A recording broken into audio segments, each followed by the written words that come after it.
Hello everyone, welcome back to Black Widow Fishing. I'm Bryce. We've got 5 more viewer submitted questions for this week, so let's go ahead and get into it. Our first question states, I'm nervous about getting started in kayak tournaments. What do you think is the best way for someone to begin, and how do you overcome the nerves?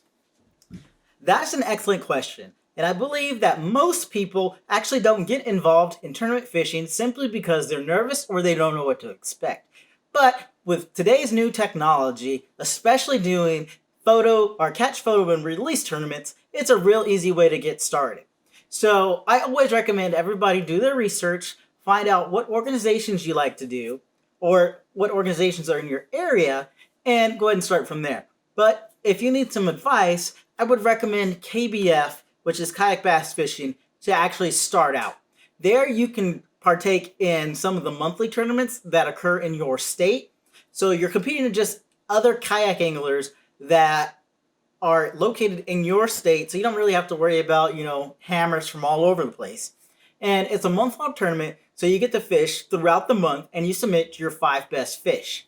And if you would like more information specifically about getting started with KBF, Chad Hoover has an excellent video on how to get started with tournaments under KBF, which is a company that he started. And I'll leave a link to that video in the description below. It's worth checking out if you're interested. The second question is, what kind of life vest do you recommend? So this is a very vague question. I believe it's asking more so what kind of life jacket I would recommend for either a boat or a kayak. And given that they're different platforms, I have some different recommendations for both of them. So let's go ahead and get started with the kayak. For the kayak, I believe that there's really 2 types of vests that you should consider. The first, a kayak-specific life vest, like the NRS Chinook. That's going to give you pockets and the ability to carry certain things around your life vest, if that's what you choose to do. The other option is an automatic life jacket, and not the one that goes around your waist, but the one that goes over your shoulders. Kind of like this one here. This is just a Bass Pro Shops automatic, and it's powered by a CO2 canister, and when it detects water, then it'll inflate the life jacket around your neck. The next is when we're talking about boats. Again, I believe there's 2 different types of life jackets that you should consider. The first is a fishing-specific life jacket, which has the flotation around the waist and also has the pockets, but up top, it has more like a mesh or other type of material to help keep it on. And it's already inflated, so it's not an automatic inflation. And then the second one is, like I just showed you, another automatic inflation one that goes around the neck. But in either instance, I do not recommend the auto inflation ones that go around your waist. And I don't recommend them for one specific reason, is that when they do auto inflate once you hit the water, you have to put those over your head, either over your head or put your arms through. And that's great and all, unless you're unconscious. And if you're unconscious, you're going to be face down, most likely, prone position, and you're not able to put a life vest over your neck to keep you supine and keep your head above water. So those are the only reasons that I don't recommend those. And I can't really think of a situation where I would recommend the ones that require you to actually put them over yourself. I think they're a great idea, but the execution of them just aren't great. So once again, either a kayak-specific one or a fishing-specific one, as well as an auto-inflate that you wear around your neck. Our third question is, what are your top 3 baits for cold water fishing? So for cold water fishing, obviously we're talking about the winter or late fall, which we are definitely in the throes of right now. And this is your low 50s, anywhere between your low 50s and your upper 30s. Obviously, if the water gets any colder than that, it's going to be frozen, and that's something that we don't have to deal with in Northern California. So my philosophy on cold or winter fishing is this is the chance where you can catch your biggest fish of the year, if not your PB. So I take the approach of you have the type of baits that you can use to always put fish in the boat or meet your limit, which would be like a Ned rig or a blade bait or anything of that sort. But if you're asking my favorites are the ones that I like to swing for the fences and try and catch those big bass for. And so those 3 baits, it's going to be a crankbait, just like this one.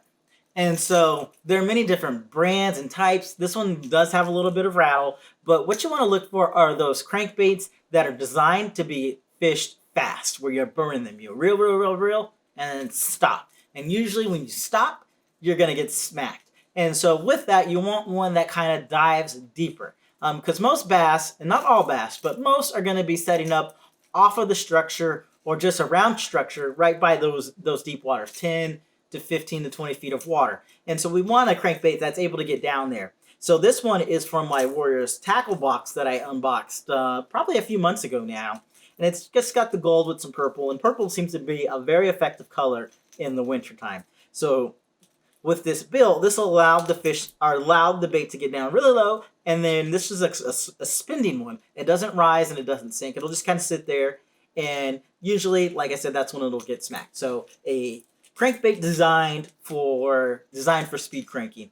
Tactical Bassin makes one. I believe they call it the Tactical DV7. That's another great one to use. My next bait that I use is definitely fishing for the Mondos, and that's my Savage Gear swim bait. This is the trout. I believe this is the 8-inch one. And you can put different types of weights in here if you want it. You can put different types of like nail weights in here or whatnot. But this is another effective one. So we're getting into the big swim baits. Put that a little closer. As I kind of talked about before, when we were in that early fall stage, you want to start using the swim baits, but not so much the really big ones. Now we're in a time where the big ones will actually work fairly well. So obviously anything that's gonna bite this is gonna be pretty big. And then the next one that I have is probably not only my favorite one, but also really effective. But it can also be controversial, just depending on what kind of rings you run in. And so that is the A-Rig. And so this one is a umbrella. It's got 5 wires with 5 different baits. And my center bait I usually always change with a different jig head. So these are not the baits that I normally use on here. I put them on here just because I don't want to give away which baits I use, especially since we've got a cold water tournament coming up. And so some of the tournaments that you fish in, or some of the trails, they only allow you to fish with 1 hook. So you just got to be sure to read the rules, and then you can obviously adjust this. You can take hooks off, you can put hooks on. So whatever it is you do, you typically want the center one to have the hook, and depending upon how many hooks you're allowed, I would start at the bottom of the rig and use hooks on those, and then use the tops for dummies. But obviously, if you can use hooks on all of them, then go ahead and use hooks on all of these for the A-Rig. Now, as I said, it's controversial. Some people don't believe that you should be using it for whatever reason or another. And I'm never one to shy away from controversy. So I say you can either use it and catch fish or not. I mean, it's totally up to you. I don't care what you do. But I know that I use the A-Rig. I love the A-Rig. It works well for striper. It works well for bass. This thing will just get absolutely smashed if you throw it in cold water, especially where the fish are. So before we get into our 4th question, I am wearing one of our new Black Widow hoodies. If you like it, I'll leave a link to our shop below. This thing is incredibly soft on the inside. It's super warm. The hood is fantastic. I don't think I've ever had a better hoodie. I really like this one. Just features our new black and red logo. You probably saw me unbox it here last week. So like I said, I'll leave a link in the description. You can pick yourself up one. So that gets us right into the winner of our hat. As I stated last week during our unboxing for the hoodie as well as the hat, I said if you leave a comment, you'll be entered to win that hat. And we only had 1 person enter, and that's Rancor Revolution. So you have actually won the free Black Widow fishing hat. So go ahead and check out our link. We have a few different types of hats on there. Let me know which one you want and what size, if it's applicable, and send it to my email, which will also be in the description below. But it's bryce@blackwidowfishing.net, and I'll need your address, and we'll go ahead and get that hat sent out to you. So that gets us right into our 4th question now. And our 4th question is, what kind of electronics do you run on your boat and your kayak, and how important do you think electronics are? So to address how important I think electronics are, I'll answer that one first. And I think that really depends on what type of fishing you're doing. If you're just going out doing fun fishing, don't really care if you catch fish, then electronics probably aren't that important, especially if you know the body of water that you're fishing, such as the depth and the general temperature. You can get by without having electronics. However, if you're serious about angling or you're competing in tournaments, electronics are key. You can know where the fish are supposed to be, but on any given body of water, there can be many different locations where fish should be, but doesn't necessarily mean that's where fish are. You also become more in tune with the water temperatures as they fluctuate throughout the day, which is important, as well as, any structure that we can pick up on side scan or using any of our clear view. So I think electronics in a competitive aspect are very, very important. Now, when it comes to what type of electronics I run, if you've watched any of the previous videos on the boat, I previously had Lowrance HDS 9s, Gen 3s, I believe. And then on my boat, on the kayak, I run Garmin UHD 93 SVs. I have since changed out the Lowrances. I just did not like the Lowrances that I had on the boat. And I believe that Garmin just right now is putting out a better product as far as their traditional sonar, whether it's the traditional sonar, the clear view, or even their side scan. I just think it's way better than Lowrance at this point. And going back to speaking on the importance of electronics, this has actually spurred me to go ahead and make the leap into getting the Garmin Panoptix LiveScope. I know a lot of people get confused with the Panoptix versus LiveScope, but they're all called Panoptix. It's just the newer versions with the LVS 32 and the LVS 34 is called Panoptix LiveScope, often shortened down just to LiveScope. So I will be getting that this week. So hopefully I'll have a video up of the install next week, and I'm basically just going to run my system modular where I can transport it between my boat and my kayak, so I don't have to purchase it twice.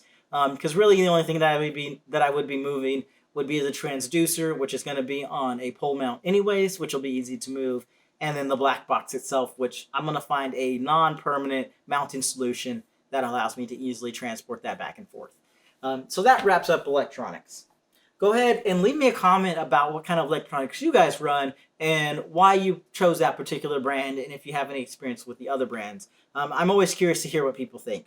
And then our final question is, what does your season schedule look like? Do you place more emphasis on kayak or boat tournaments? Ooh, that second part of that question is a difficult one. So my season actually starts, I think it would be the second week of January, the 8th, with the Winter Classic, which is the California Bass Nation kayak tournament up in Lake Shasta.